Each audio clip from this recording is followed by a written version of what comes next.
बिस्मिल्लाहिर्रहमानिर्रहीम। अस्सलाम वालेकुम। फिफ्थ क्लास कैसे हैं स्टूडेंट्स? मैं उम्मीद करती हूँ सब ठीक होंगे और अच्छे से अपना काम कर रहे होंगे। चले बेटे उर्दू की बुक खोलें जी। हम आज इसका करेंगे सवाल नंबर 2, सवाल नंबर 3, सवाल नंबर 4, सवाल नंबर 5।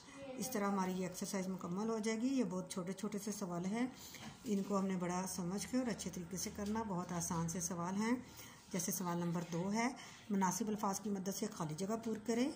लफ्ज़ दिए गए हैं, ये 7 लफ्ज़ दिए गए हैं। इनको आपने समझ के इनको खाली जगह में लगाना है, ठीक है। इस गुलशन की फ़ज़ाएँ डैश हैं।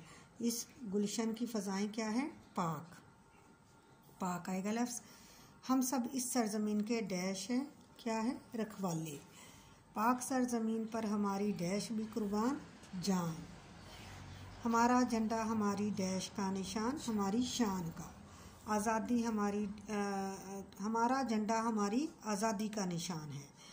आज़ादी हमारी डैश है, आज़ादी हमारी शान है। अगला है सवाल नंबर 3। एराब की मदद से दर्जल अल्फाज का तलफ़्फ़ुज़ वाज़े करना है। आपने मेरे अल्फाज सुनने हैं, आपने अदायगी सुननी है। इस तरह आपने ख़ुद इसको लगाना है, ठीक है। एराब: मिट्टी, मीम के ऊपर ज़बर, टे के ऊपर शद, और मट्टी, मीम के ऊपर ज़बर, तो टी, टे को ज़ोर दिया गया है, इस पर शद और ज़बर आएगा, ठीक है। आगे निराला, नून के नीचे ज़ेर, रे के ऊपर ज़बर, लाम के ऊपर ज़बर। गैरत, गैन के ऊपर ज़बर, रे के ऊपर ज़बर, तेज पे जज़्म। गुलशन, गाफ के ऊपर पेश, शीन के ऊपर ज़बर, नून पे जज़्म। वतन, वाव के ऊपर ज़बर, तोई के ऊपर ज़बर, नून पे जज़्म। हिम्मत, हे के नीचे ज़ेर, मीम के ऊपर ज़ोर दिया गया है, शद और ज़बर, टे पे जज़्म। आगे है सवाल नंबर 4। वाहद जमा बनाने हैं, ये भी बहुत आसान है। फ़ज़ा, फ़ज़ाएँ, घटा, घटाएँ, रखवाला, रखवाले, कली, कलियाँ, झंडा, झंडे, निशान, निशानात, ठीक है। आगे है सवाल नंबर 5। हम वज़न अल्फाज लिखिए।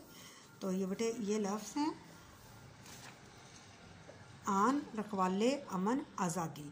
तो चले हम देखते हैं कौन से इसके हम वज़न अल्फाज हैं जी। लफ्ज़ हमें दिया गया है जान, इसके साथ हम वज़न अल्फाज बनाने हैं बान, आन, शान। रखवाले, जाले, वाले, मतवाले। अमन, समन, मगन, चमन। आज़ादी, वादी, शादी, आबादी। आप ये भी लफ्ज़ बना सकते हैं और इसके साथ मिलते जुलते आप अपनी तरफ से भी बना सकते हैं, ठीक है बेटे। हमारा ये आज का सबक मुकम्मल हुआ, इसकी एक्सरसाइज भी मुकम्मल हुई। ये बहुत छोटा सा चैप्टर था और इसके बड़े आसान से सवाल थे, तो इसको आपने अच्छे से याद करना है। अल्लाह हाफिज़।